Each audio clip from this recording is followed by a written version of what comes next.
So Steve Browne is a very old friend of mine, and I'm very happy that he's able to be here tonight. I was trying to think how to introduce him. Oh, there we go.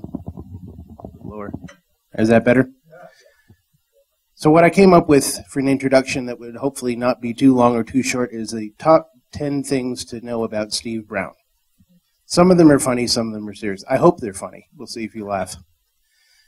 So one of them is, what could we call Steve Browne? Because he's done a lot of things. The title I decided on, my personal one for him, is International Libertarian Man of Mystery. Sort of our own Austin Powers. When I met him, Steve was an expat from Oklahoma living in Poland. I met him at a conference in 1996 in Athens, Greece. We saw each other at a conference the very next year where he talked me into studying Filipino martial arts, among other things, which I've done pretty much ever since then and loved. Steve reminds me of there was a bit of a rhetorical duel between Benjamin Franklin and Thomas Paine, where Franklin said that where liberty dwells, there is my country. And Thomas Paine replied, where liberty is not, there is my country, meaning that he would go there and try to bring it.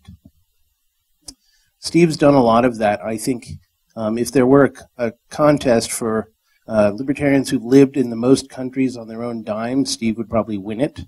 He's lived in not just the USA, but also Poland, Bulgaria, Serbia, Saudi Arabia, and probably some other countries I can't remember.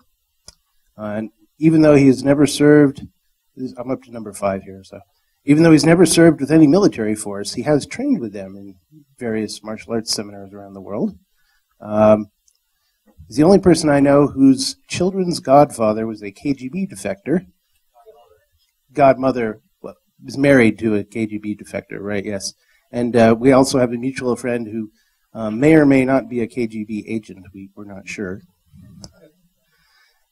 And Steve also reminds me very much of a line from Patrick Henry's Give Me Liberty or Give Me Death speech, where he says, I have but one lamp by which my feet are guided, and that is the lamp of experience.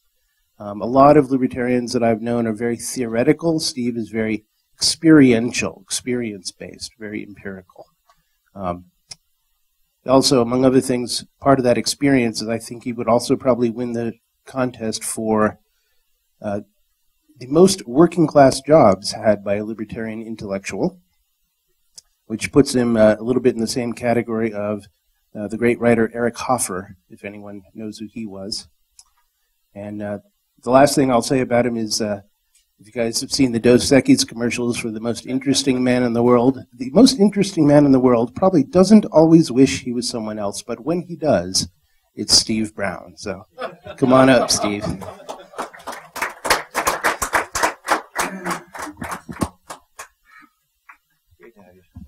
Thank you. Oh, glad you slipped in that Eric Hoffer thing. One of my claims to fame is that I've introduced Eric Hoffer to the intellectual establishment of 2 countries, Poland and Belarus.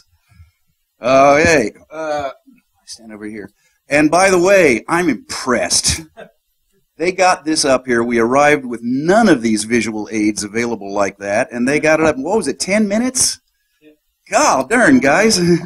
I was thinking it was going to be like some of the Mensa meetings I've addressed, where they would first send you to the wrong place and then remember it was the wrong day and only 2 people could come, and that kind of, the organization of geniuses. All righty. Well, I have some notes here. I'm glad we got this stuff here. This is what I needed. As I think I said, most of this stuff has been posted on my blog before in a series of blog entries called Western Civilizations and Its Discontents. That was my original title. Then I started thinking about how about the family of the lion and the tribe of the eagle, for reasons you'll see in a second. And then I just settled on the progressive mind and other essays, because I've got it all down, a little bit rewritten. It comes to about 80 pages. I had to pad it with some of my op-ed columns. I'm a journalist, by the way. I also have a master's in anthropology, which entitles me to starve with all the other anthropologists. But at any rate, as Tim said, I went to Poland in 1991. I said, people asked me why. I said, well, I was heading for Japan and I took a wrong turn. I was finishing up my master's. I was absolutely crazy about this Japanese girl in our grad school, and I wanted to go overseas. And I asked, how do I get into the English teaching game? And a lady at the local school said, finish your master's and get some experience. So I wound up volunteering at the International Friends Society Wednesday mornings at the local Baptist church. And there I met a lady from Poland who said, would you like to go to Eastern Europe? And I said, oh God, yes! It's been killing me since '89 and I'm not there. So she made some introductions, a family, the Turunchik family, a family of mathematicians who were teaching there. And they called someone at a lyceum, a newly privatized lyceum in a town called Podkovaleshna, which means the horseshoe-shaped forest, just about 25 kilometers outside of Warsaw. So the English teacher called me up and said, I desperately need a replacement. Would you consider coming? I said, yes. He said, when could you let me know? And I said, excuse me, you misunderstood. I said, yes. So I wound up in a little town called Browne, next to Podkovaleshna, teaching at a newly private school, which Poland, without any fuss, created a voucher system for private schools after we've been arguing and fighting about it for how many years now? So I kept thinking that I would move on to a hard currency country after I got a little experience.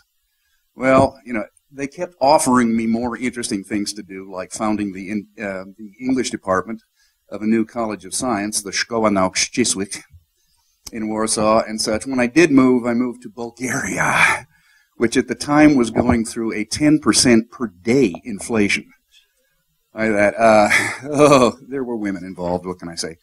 At any rate, from Bulgaria, I went to Serbia after about a year because a mutual friend of ours, Thomas Kishmanovich, was getting leaned on by the secret police, and we thought that if basically I went there and lived in his lap, that they wouldn't want to murder him in front of a foreign witness. There one of the proudest things in my life, I was elected an honorary member of the Yugoslav Movement for the Protection of Human Rights. So, at any rate, from there, back to America, to Saudi Arabia, finally a hard currency country, where I made a lot of money in 1 year, and it wasn't worth it for another year. Saudi is, oh gosh, you know, there are 5 basically bad forms of government. A monarchy, a welfare state, a socialism, a company town, and a theocracy. Saudi Arabia is all of them. So, at any rate, I went back to Poland. I bought an apartment with my money. Eventually married and had a child. My children are still with me, though the ex is not. But and while I was there, all during this time, I was receiving news from America about, oh boy, you have to be away from America for a while when you get things like, from trivial things like, teachers should not use red ink because it's aggressive, you know, the whole PC phenomenon, everything like that, all under the rubric which I like to call progressive. Progressive is a term that's been around for a while. I don't like to say liberal, although almost everybody does. One, I think there are some differences between some liberals and progressives. Some call themselves liberal progressives. And besides, I like to call myself a classical liberal sometimes. Yeah. In other words, yes, I've worn the label of anarchist like that back when I was young and liked to shock people. Liberal, classical liberal is what I think is more like, I think you've said my approach is more experiential than theoretical. And we know this movement is theory heavy and experience light. There. In other words, my notion is, don't tell me how it could work, should work, or would work. Tell me how it works, damn it. If you can't find me an example somewhere, find me a close analogy or something. My reading tastes changed when I was there. Rather than reading Rothbard at all, I found that I stuff that I read in high school that probably bored me to tears and I forgot right away, like The Federalist. I started devouring. I was going, oh, that's what they were talking about. As I was watching this transition from a command economy to a market economy, you know, from some of the countries which had been flourishing and cultured countries which had been reduced to something like third world slums and were having to build again, and they were doing it with remarkable rapidity. I started creating English language teaching materials. The Language of Liberty camp that I founded with my friend Virgis Daukas in Lithuania. My friend Glenn Kripe is now running and he's all over South America, Africa, everything like that. Bless his heart. I found someone who would take it over, and he really flew with it. He has a bit of a different emphasis. As I said, I like to create English language teaching materials based on the classic works of liberty in the English language. That idea came when I was talking to a private student, a lawyer, and he was taking business English from me. He used to defend dissidents in the old days, but and he was bored to tears with the material.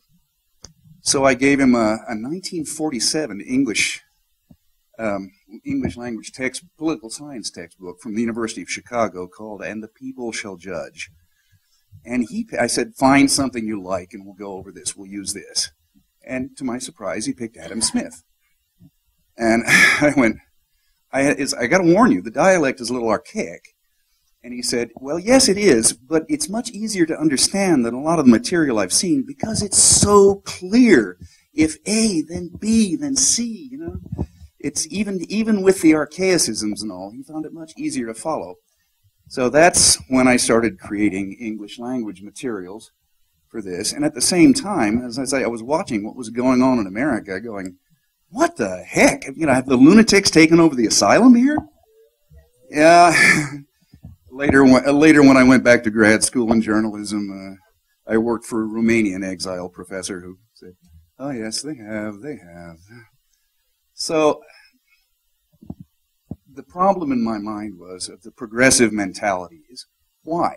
One, I think the thing that really brought it to mind was Linnie Stewart. Anyone remember?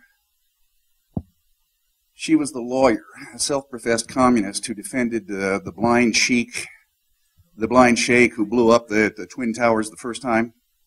She was convicted of aiding and abetting him in communicating with his followers for terrorist actions and such. She claims, they're trying to shut me up. She's not shut up. When she was out on bail, she has speaking engagements up the wazoo.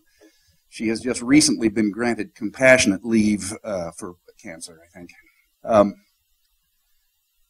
The thing that is obvious about these people is they hate America. I mean, does anybody here seriously doubt that? Do I hear any objections? Yeah. But why? Because these people do not come from the dispossessed, downtrodden poor. These are the most affluent, well-educated people in our country. You know, like to the hypothetical anthropologist from Mars, this has got to seem seriously weird. I mean, then, as I said, my tastes have changed to the older text by people who actually founded states or helped run states. Thanks, because that's what was happening all around me at the time. This here I found in Warsaw from a collection of Abraham Lincoln's essays. This is from addressed to the Young Men's Lyceum in Springfield. Sorry, I pronounced that the Polish way. How is it pronounced in English? Lyceum? Okay. Addressed to the Young Men's Lyceum in Springfield, 1838.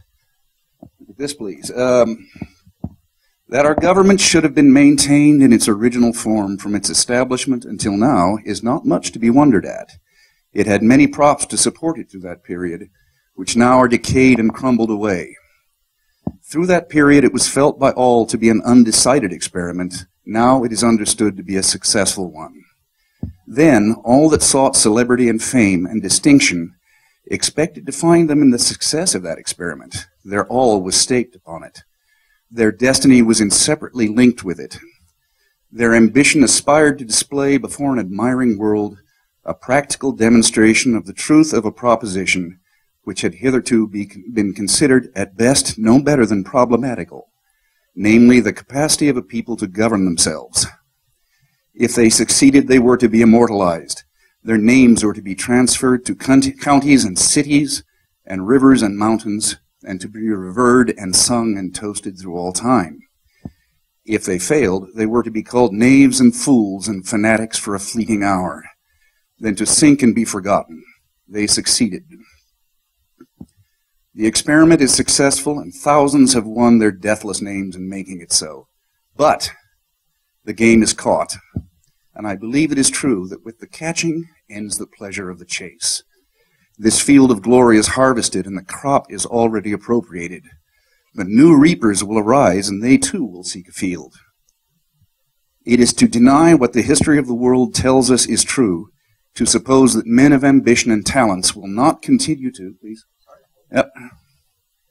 to spring up amongst us, and when they do, they will as naturally seek the gratification of their ruling passion as others have done before them. The question is then, can that gratification be found in supporting and maintaining an edifice that has been erected by others? Most certainly it cannot. Many great and good men sufficiently qualified for any task they should undertake may ever be found, whose ambition would aspire to nothing beyond a seat in Congress, a gubernatorial or a presidential chair, but such belong not to the family of the lion or the tribe of the eagle. What? Think you these places would satisfy an Alexander, a Caesar, or a Napoleon? Never. Towering genius disdains a beaten path. It seeks regions hitherto unexplored. It sees no distinction in adding another story to story upon the monuments of fame erected to the memory of others. It denies that it is glory enough to serve under any chief. It scorns to tread in the footsteps of any predecessor, however illustrious.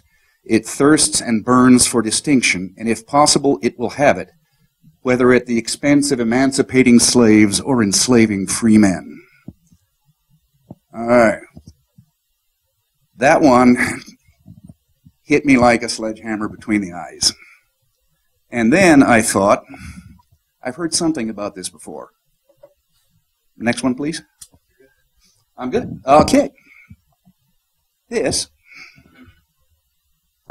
is Francis Bacon's essay on honor in its entirety. It's about a half a page or thereabouts. Excuse me. All right, so what kind of glory, what kind of honor is available to people in what degrees? Bacon's essay, and Lincoln was almost certainly familiar with Bacon. He was a very well-read man. The true marshalling of the degrees of sovereign honor are these. In the first place are conditores imperiorum, founders of states and commonwealths, such as were Romulus, Cyrus, Caesar, Ottoman, Ishmael. The highest. In the second place are legislatores, lawgivers, which are also called second founders or perpetuae principes, because they govern by their ordinances after they were gone, such as were Lycurgus, Solon, Justinian, Edgar, Alphonsus of Castile the Wise, that made the Siete Partidas. In the third place are liberatores or salvatores, such as compound the long miseries of civil wars, or deliver their countries from servitude of strangers or tyrants, such as Augustus Caesar, Vespasianus, Aurelianus Theodoricus, King Henry VII of England, King Henry IV of France. In the fourth place are propagatores or propugnatores imperii, such as in honorable wars enlarge their territories or make noble defense against invaders. And in the last place are patres patriae, which reign justly and make times good wherein they live. And look at this last one, both which last kinds need no examples, they are in such number. You're beginning to see where I'm going with this. All right. Now, back to the question, why? The intellectuals, the academics, the politicians who seem bent on destroying this country or changing it to such a degree as amounts to the same thing. What do they object to this country? The country has made them arguably the most fortunate individuals in the history of the human race. To be of even modest means in this country is to have access to luxuries that were beyond the reach of kings even a bare century ago. I mean, a king might say patronize Haydn or Beethoven or Mozart, but thee and me can have their music at the flip of a switch. More importantly, our children don't die. I have two, 13 and 8. I am reasonably confident that they will both survive, God willing. Knock wood. Queen Anne of England had 15 children, all of whom died before adulthood. I mean, as I said, does anybody seriously doubt that we are among the most fortunate individuals in the history of the human race? All right. Last graphic, and I hope you're taking notes. There will be a quiz. All right. Sometime this century, a man named Abraham Maslow, sorry, excuse me, that's the Polish pronunciation and it means butter, but Abraham Maslow, you know him by his theory of various things he's known from. He talked about peak experiences, like after William James and such. I understand from professional psychologists, anybody out here? Anybody a shrink? Now, I understand there are problems with his theories, but this model here is one of those things which seems, once somebody has actually stated it, seems so startlingly obvious. And what he said was basically that people have needs. Duh. People prioritize their needs and their values.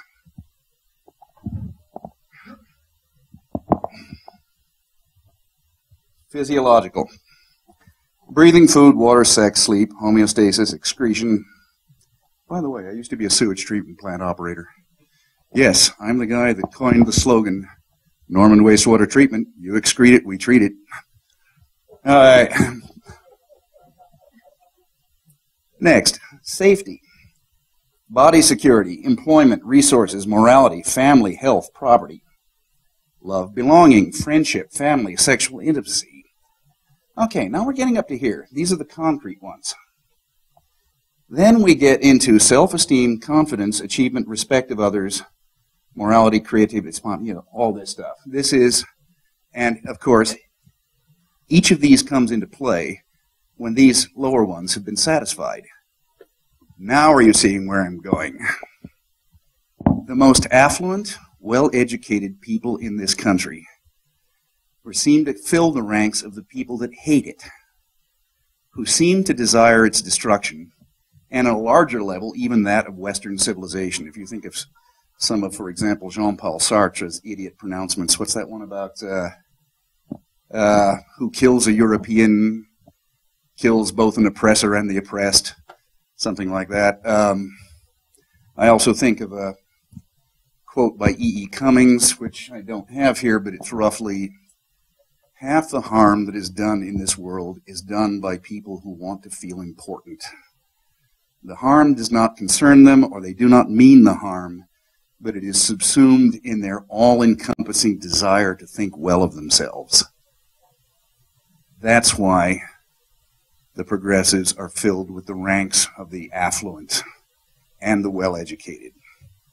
The people we used to call parlor pinks or limousine liberals, like the kind of people who would do anything for the working class except join it.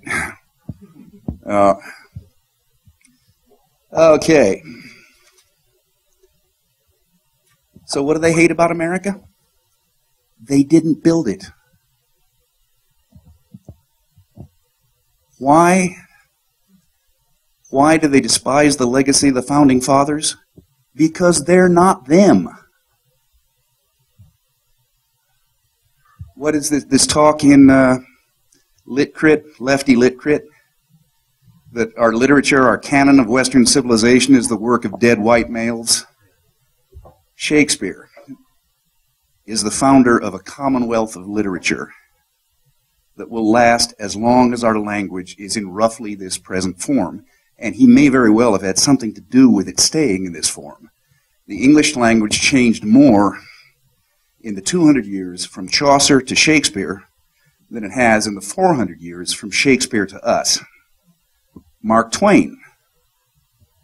Ernest Hemingway said, American literature starts with one book.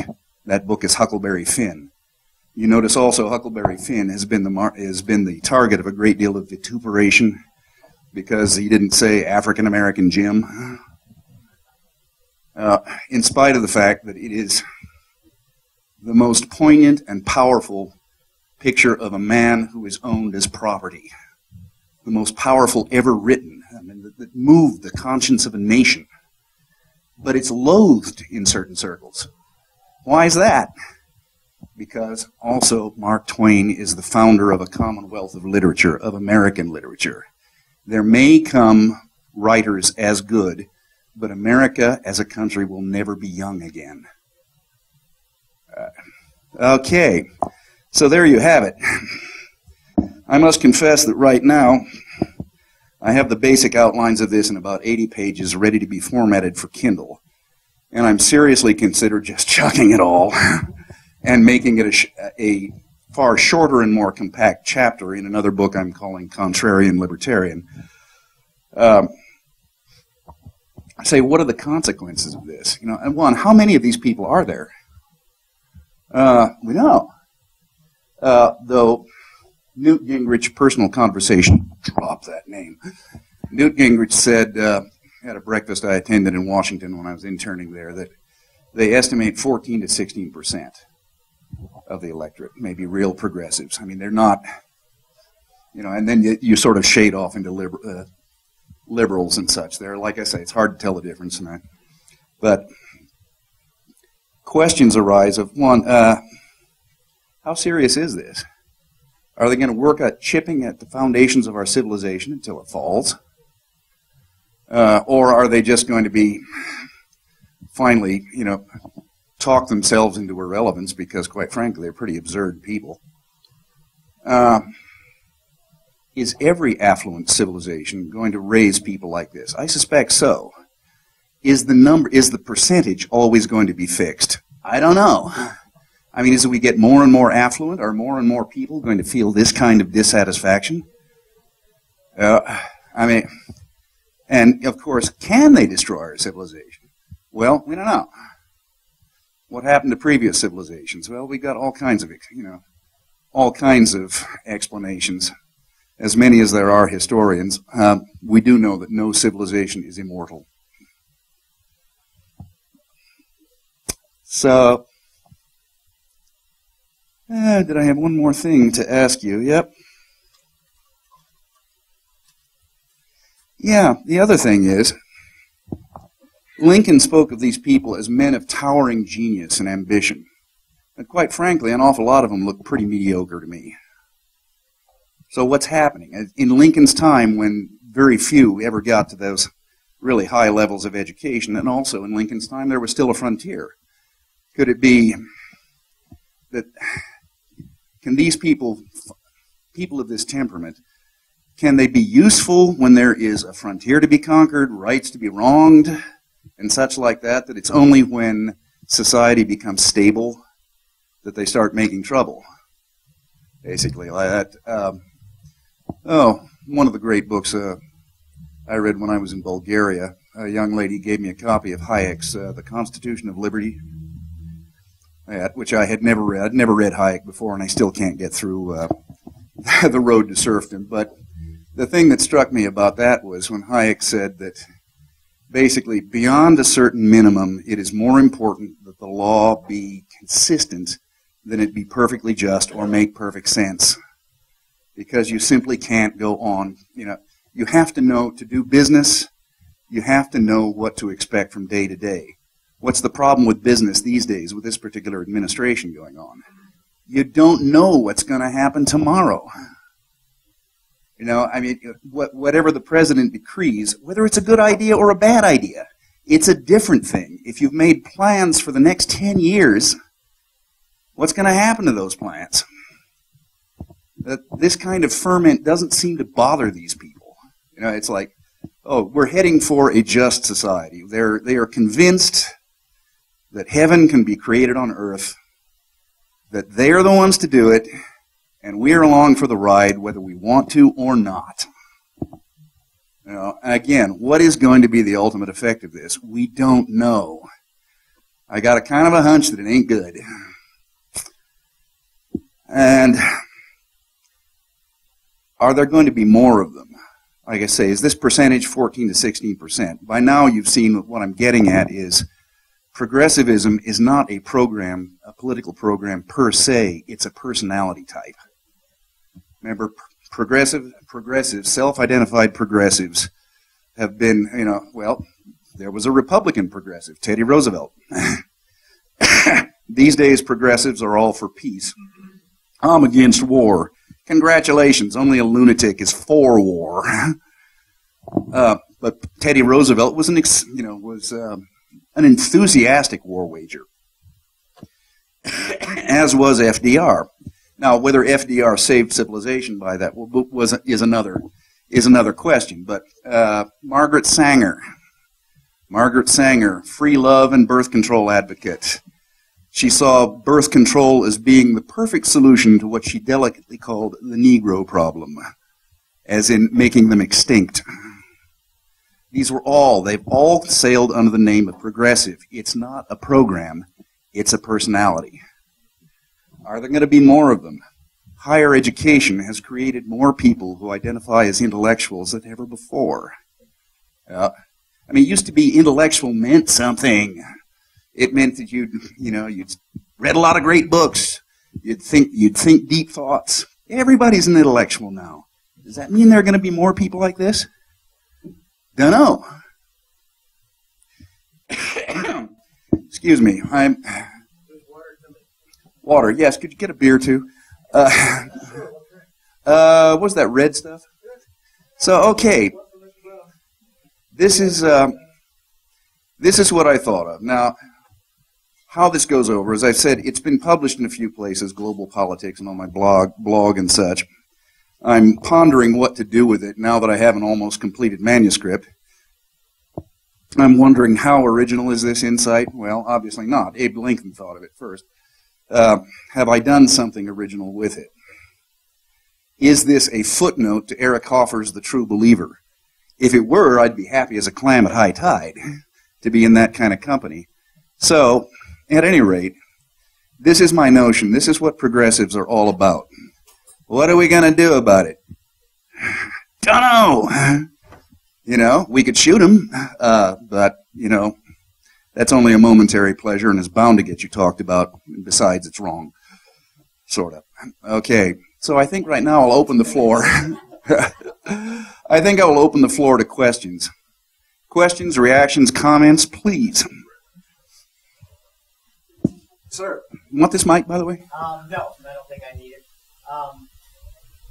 You mentioned 14 to 16%, sort of like that's low, but I think we libertarians kind of go on the idea that the American Revolution was only 3% of the people. No, as I understand, are you thinking of that quote, 1/3 for, 1/3 against, and 1/3 lukewarm? I believe, again, I believe that has been debunked. I think I can't recall offhand what the Tory presence was, but by the time the shooting actually started, there was pretty much a majority, I believe, in favor of independence by that time. But I think the 3% was more thought of as the turning point. It wasn't that obviously 3% weren't able to make the revolution. So was the critical mass. But that was the critical mass. Yeah. Oh, so, okay. I see what you so mean. 14 to 16 sounds pretty damn high to me. Yeah. Also, I have no idea where Gingrich got that figure, but it seems that it's probably about in that ballpark to me, at least of the progressives I run into. The other thing about progressives, of course, is their worldview is falling apart, and they are getting hysterically angry. Have you noticed this? Of course you've noticed this. Facebook has made us all notice this. The 3% figure, something apropos of this. Excuse me, I tend to ramble. But I ramble entertainingly. Really, you love my ramblings.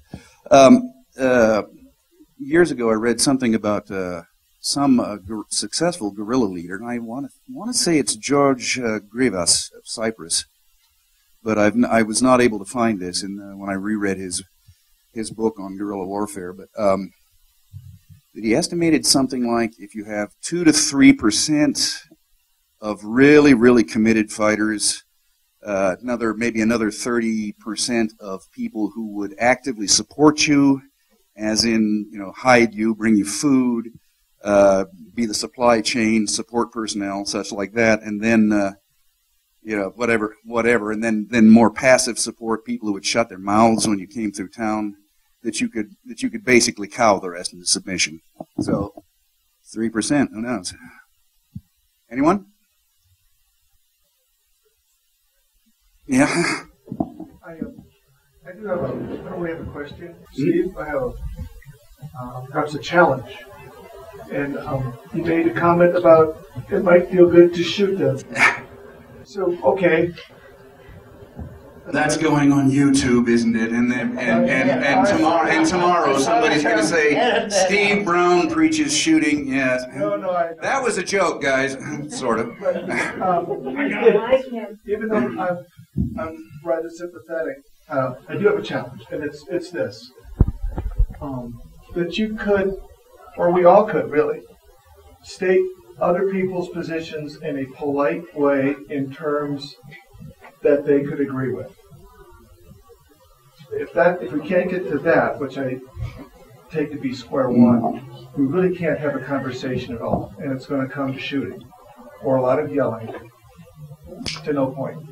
Recently, 2 people unfriended me on Facebook. 2 people I've known for some years, both self-identified progressives, and like one was literally screaming. I mean, yeah, of course it was in print, but and I was saying, excuse me, do you have an argument here, or do you have only insults? Can you form an argument, please?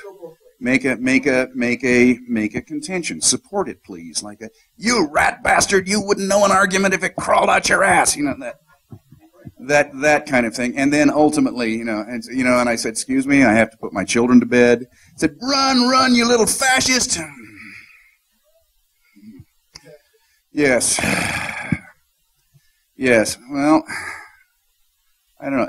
Have any of us ever been like that in our youth? I have an uncomfortable suspicion that I may have been a bit like that once when I was younger. Yeah. Oh yeah, I would like to think so. As I say, would be nice. Would be nice. That's years ago. I worked as an aide in a mental hospital, and they told us simultaneously, don't argue with patients, and don't humor their delusions. And I said, wait, these kind of conflict with each other. What am I going to do? And a lady who'd worked there once said, when they start getting delusional, well, I'm going to get in my plane and fly to Hawaii and say, would be nice. Would be nice. Anyone? Yeah, comments, questions? Yeah. I have a question for you, Steve. I know we've talked a little bit about this, but one of the other theories about why the elite of a society may want to make drastic changes in that society is that they feel guilty for being part of the elite, and they want to make themselves feel better by Thank you. motivating others. What is your opinion of that? Thank you, because there's a chapter in this book called Unsatisfactory Explanations. One of them is liberal guilt. Yeah, exactly as you said. I'm so fortunate, we are among the most fortunate people in the history of the world. We know that's not that way all over the world. It's not even that way all over this country. So, I don't buy it. For a subjective impression that I can't verify, and for objective reasons that I can, One is the attitude I get from these people is not guilt but smug, an absolutely, holier than thou smug that just grates like fingernails on the freaking blackboard. Sanctimonious, self-righteous. The other reasons are, has anybody seen the book Who Really Cares?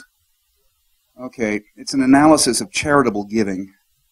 And it finds out these people, in fact, once upon a time, members of an aristocracy, like the English aristocracy, could satisfy their need for significance by entering, for example, the ministry, low-paying, socially useful jobs. They had a little money to make, the lifestyle better. That was cool. But the ministry, the military, and civil service. In America, Jane Addams, the settlement houses. The American ethnographic former anthropologist. There was an ethnographic bureau that was very often staffed by ladies of leisure and such who would actually go out into the West and live with Indian tribes and record their culture. The Freedmen's Bureau, post-Civil War. Very often people of means and such, would go down to the Old South there and try to teach newly freed slaves how to function as free men in a free society. This is all, very socially useful. It's fulfilling. It involves some sacrifice. That ain't the way they do it these days. They do their good works from corner offices. There is rarely ever any sacrifice of lifestyle perks or anything like that. Again, this book, Arthur Brooks? That's good. Yeah, Who Really Cares? Pointed out, in fact, I don't know what it is for libertarians, but conservatives, in fact, give far more of their personal resources, their time and their money, than liberals do. You remember the figures on charitable giving? Romney, and I'm not a big Romney fan, but Romney gave away an entire personal fortune. I think the one he inherited after he'd about, I think he doubled it and then gave away the original amount. Biden, in 1 year, $300. Obama, something similar. Oh yes, okay. Well, you could probably sell that. You could probably sell it on eBay for a fantastic amount. But again, it's the subjective impression is sanctimonious, self-righteous, fingernails on the blackboard, smug. But the figures back it up. The figures. And the weird thing about this is, you remember when Patrick Kennedy? I lived in Rhode Island. I grew up some in Rhode Island. Patrick Kennedy. The first election he basically bought for what they calculated was $35 a vote. He ran against a doctor who was very conservative and had a practice, had a clinic, and 2 days out of every 5 he ran a free clinic. And Kennedy was like, you have to imagine that sort of brutish, stupid face of his going, well, yeah, sure, but he votes against all these social programs. And as in, the guy really believes that voting somebody else's money is charity, is generosity. Like the same kind of people who believe that sending somebody else to war is courage, How does Bill Gates fit into this? So he's like the richest man in the world. Is he? Yeah. Foundation and things. So do you think that's this sanctimonious self-righteous trying to make himself feel good, or does he have an agenda? Again, I don't have the text in front of me right now, but I point out, yeah, there is a lot of this. Well, you have Soros. Is Gates richer than Soros? I don't know, but or Prince Walid ibn Talal. But when they do give money, well, some of it is for things like cultural things like the Met Center, the Opera Center, something which are worthy enough, certainly. Or discovering young artists, and discovering and pay. This is not bad at all, but what it seems an awful lot of it is basically, you said agenda, is paying the salaries of intellectuals of like mind. And of course, do remember, I'm also drawing this very broadly. Well, so yeah, more along the lines of Common Core, driving, trying to drive cultural change that will reinforce the new order. Yep. Yeah. back to here, and agenda-driven. If I may, Gates was also a big funder of the gun control initiative that just passed In Washington, he sure was. Yeah, agenda-driven, and of course cultural also. I mean, there are. That's another subject. We had this discussion last night. My definition of high culture. When I was in Bulgaria, I was invited to define high culture. That high culture is culture which requires, it could be opera, it could be ballet, wine, coffee, tea, any of the fine things, the finer things of life, which require a certain amount of education to really appreciate, and which usually have a vocabulary.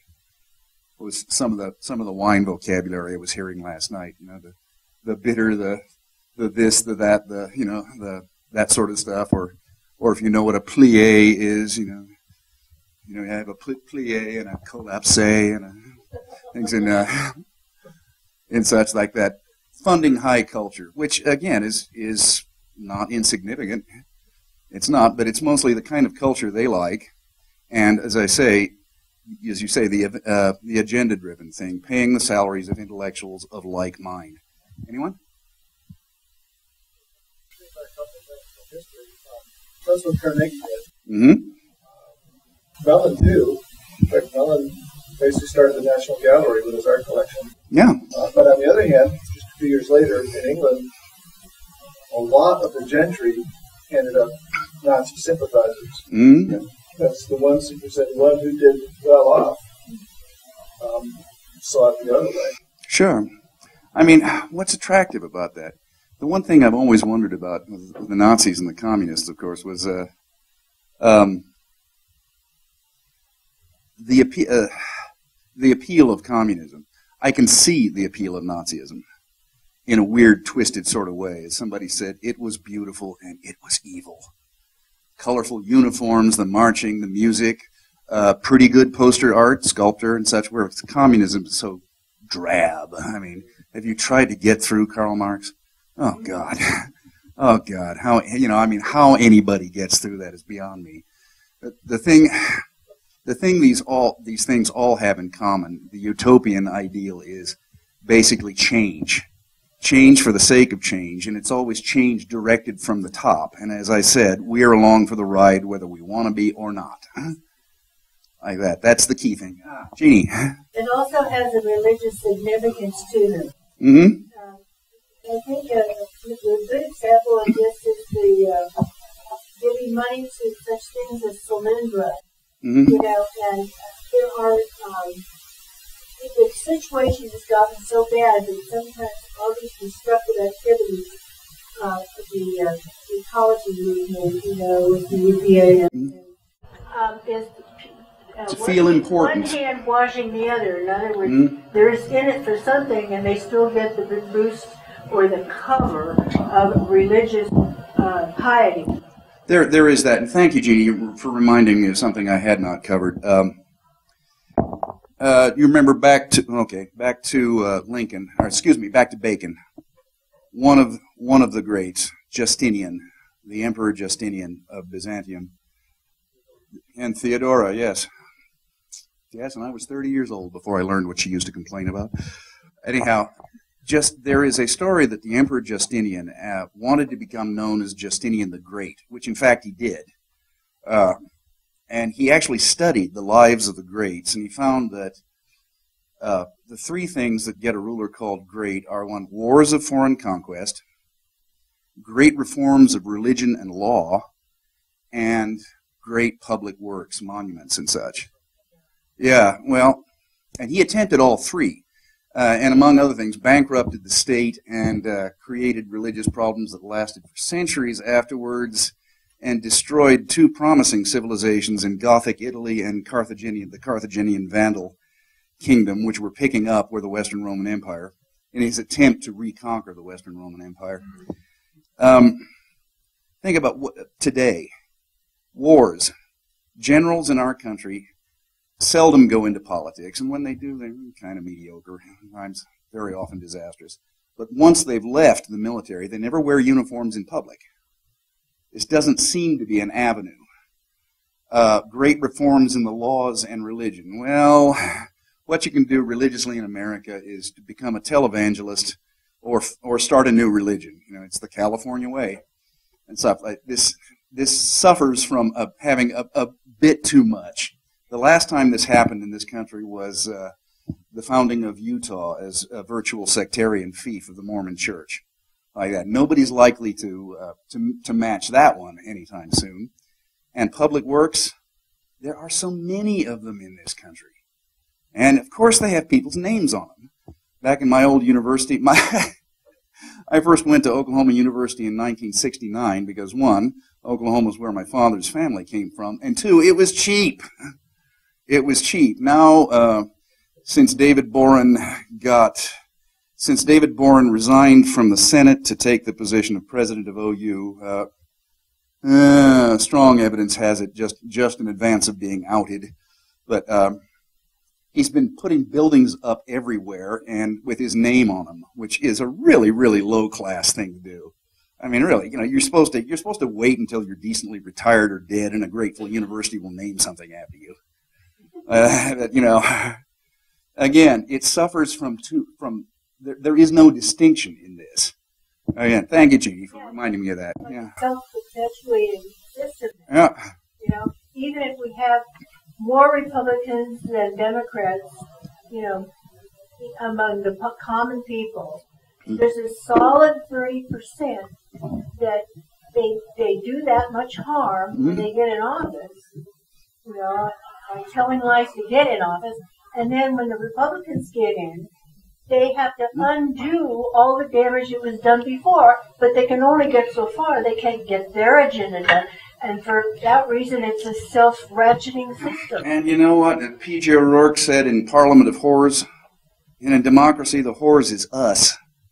And when again do you think anybody will ever successfully run for president? Saying, well, you know, if it ain't broke, I won't fix it. I'll be a good steward of the public funds. You know, if there's an emergency, I think I can handle it pretty well. You know, you notice that people are starting to look at the administration of Calvin Coolidge. Yeah, Calvin Coolidge, Quiet Cal. He was back to Bacon. He was a ruler who made good the times in which he lived. Now, who can remember immediately preceded him or immediately came after him? Ah, very good. And all right, Galdern. All right, smartass. Now I'll think of an obscure example. How many of you have heard of Harold Hardreed? Harold Hardrade, Harold the Ruthless, Harold Hardcounsel. He was a 7-foot-tall Viking. In his youth, he served in the Varangian Guard in Byzantium.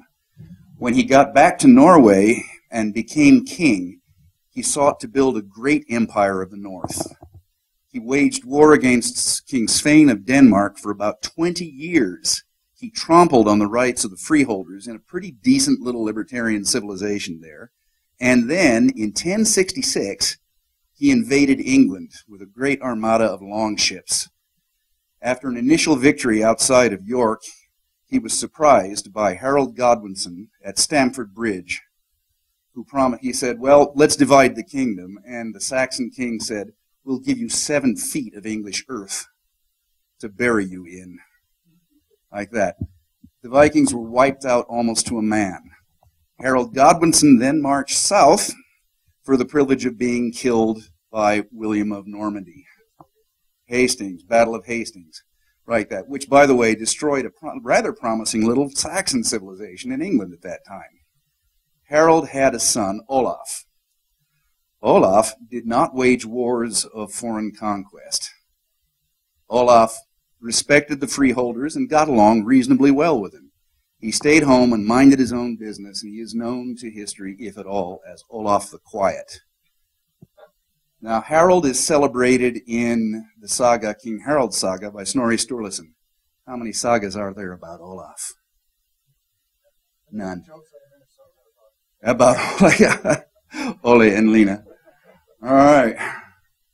At any rate, there, I think, I was once asked off the cuff to define the difference between science and pseudoscience. And like I thought of it off the top of my head, and I don't think I could have done better.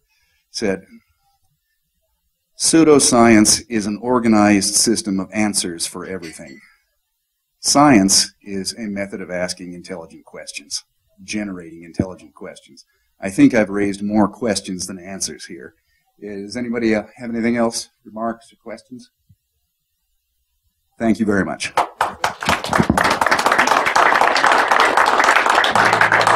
Thank you.